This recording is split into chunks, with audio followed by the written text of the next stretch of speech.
Friends ನನ್ನ ಹೆಸರು ರಾಘವೇಂದ್ರ. ನಾನು ಇವತ್ತು SSP ಸ್ಕಾಲರ್ಶಿಪ್ ಬಗ್ಗೆ ಡೀಟೇಲ್ಸ್ ಕೊಡ್ತೀನಿ.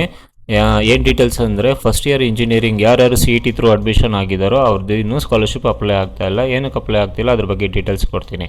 ನಿಮಗೆ ಸ್ಕಾಲರ್ಶಿಪ್ ಅಪ್ಲೈ ಮಾಡಲಿಕ್ಕೆ ಲಾಸ್ಟ್ ಡೇಟ್ ಬಂದುಬಿಟ್ಟು ಇಲ್ಲಿ ತಾಂತ್ರಿಕ ಶಿಕ್ಷಣ ಇಲಾಖೆದು ಲಾಸ್ಟ್ ಡೇಟು 30 ನವಂಬರ್ 2025 ತನಕ ಟೈಮ್ ಇದೆ. ಬಟ್ ಆದರೂ ಇನ್ನೂ ನೀವು ಅಪ್ಲೈ ಮಾಡಲಿಕ್ಕೆ ಆಗ್ತಾಯಿಲ್ಲ. ಸೊ ರೀಸನ್ ಏನು ಅಂತ ಹೇಳ್ತೀನಿ ಇವಾಗ ನಿಮಗೆ. ಇಲ್ಲಿ ಆಲ್ರೆಡಿ ಒಬ್ಬ ಹುಡುಗನ ನಾನು ಲಾಗಿನ್ ಮಾಡಿ ಇಟ್ಕೊಂಡಿದ್ದೀನಿ, ದಿಲೀಪ್ ಆರ್ ಅಂತ ಹೇಳ್ಬಿಟ್ಟು. ಇವನು ಫಸ್ಟ್ ಇಯರ್ ಇಂಜಿನಿಯರಿಂಗ್ ಓದ್ತಾ ಇದ್ದಾನೆ. ಫಸ್ಟ್ ಸ್ಟೆಪ್ ಆಲ್ರೆಡಿ ಕಂಪ್ಲೀಟ್ ಮಾಡಿದ್ದೀನಿ, ಸೆಕೆಂಡ್ ಸ್ಟೆಪ್ಪಲ್ಲಿ ಇದ್ದೀನಿ. ಸೆಕೆಂಡ್ ಸ್ಟೆಪ್ಪಲ್ಲಿ ಬಂದುಬಿಟ್ಟು ಈ ಹುಡುಗ ಔಟ್ಸೈಡು ಕರ್ನಾಟಕ, ಸೊ ಓದ್ತಾ ಇಲ್ಲ. First year PUC, second PUC CBSE ICSE study ಮಾಡ್ತಾ ಇಲ್ಲ. ನೆಕ್ಸ್ಟು ಫಸ್ಟ್ PUC ಸೆಕೆಂಡ್ PUCಯಲ್ಲೂ ಸ್ಟಡಿ ಮಾಡ್ತಾ ಇಲ್ಲ. ನೆಕ್ಸ್ಟು ನಿಮ್ಮ ಹತ್ರ USN ನಂಬರ್ ಇದೆಯಾ ಅಂತ ಕೇಳ್ತಾ ಇದೆ. ಸೊ USN ನಂಬರ್ ಯಾರಿಗೆ ಬರುತ್ತೆ ಅಂದರೆ second year, third year, fourth year. So ಯಾರು ಇಂಜಿನಿಯರಿಂಗು, ಮೆಡಿಕಲ್ಲು, ಡೆಂಟಲ್ ಇವರು ಯಾರು ಓದ್ತಾ ಇರ್ತಾರೋ ಅವರಿಗೆ USN ನಂಬರಿಂದ ಸ್ಕಾಲರ್ಶಿಪ್ ಅಪ್ಲೈ ಮಾಡೋದು.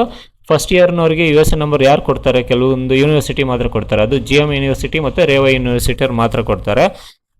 ಅವ್ರದ್ದು USN ನಂಬರ್ ಎಂಟ್ರಿ ಮಾಡಿದರೆ, ಕೊಡೋ USN ನಂಬರ್ ಎಂಟ್ರಿ ಮಾಡಿದರೆ ಅಲ್ಲಿ ನಿಮ್ಮದು ಡಾಟಾ ಶೋ ಆಗುತ್ತೆ. ಬಟ್ ಆದರೆ ನೆಕ್ಸ್ಟ್ ಕ್ವಶನ್ ಬರುತ್ತೆ, ಏನಪ್ಪ ಅಂತಂದರೆ ಮೋಡ್ ಆಫ್ ಅಡ್ಮಿಷನ್ ಎಲ್ಲಿಂದ ಅಂತ, ಯಾವ ಥರ ಅಡ್ಮಿಷನ್ ಆಗಿದ್ದೀರಾ ಅಂತೇಳಿ. ಅಲ್ಲಿ ಅಡ್ಮಿಷನ್ ಆಗಿರೋದು KA ಇಂದ ಅಡ್ಮಿಷನ್ ಆಗಿರ್ತೀರ. ಸೊ ನೀವು ಅದನ್ನು KA ಸೆಲೆಕ್ಟ್ ಮಾಡ್ಕೋಬೇಕು. ನೆಕ್ಸ್ಟ್ ನಾನು ಇಲ್ಲಿ ಫಸ್ಟ್ ಇಯರ್ ಸ್ಟೂಡೆಂಟ್ ಆಗಿರೋದ್ರಿಂದ ಇಂಜಿನಿಯರಿಂಗ್ ಇಲ್ಲಿದೆ ನೋಡಿ, ಪ್ರೊಫೆಷನಲ್ ಕೋರ್ಸ್ ಅಂತೇಳಿ. ಸೊ ಫಸ್ಟ್ ಇಯರ್ ಇರೋದ್ರಿಂದ ನಾನು ನಿಮಗೆ ಫಸ್ಟ್ ಇಯರ್ ಅಂತಲೇ ಆರಿಸ್ಕೋಬೇಕು. ಸೊ ಇಲ್ಲಿ ಹೌದು ಅಂತ ಆರಿಸ್ಕೋಬೇಕು. ನೆಕ್ಸ್ಟ್ ಮೋಡ್ ಆಫ್ ಅಡ್ಮಿಷನ್ ಬಂದುಬಿಟ್ಟು ಇಲ್ಲಿ ಈ ಥರ ಭಾಳ ಇದೆ.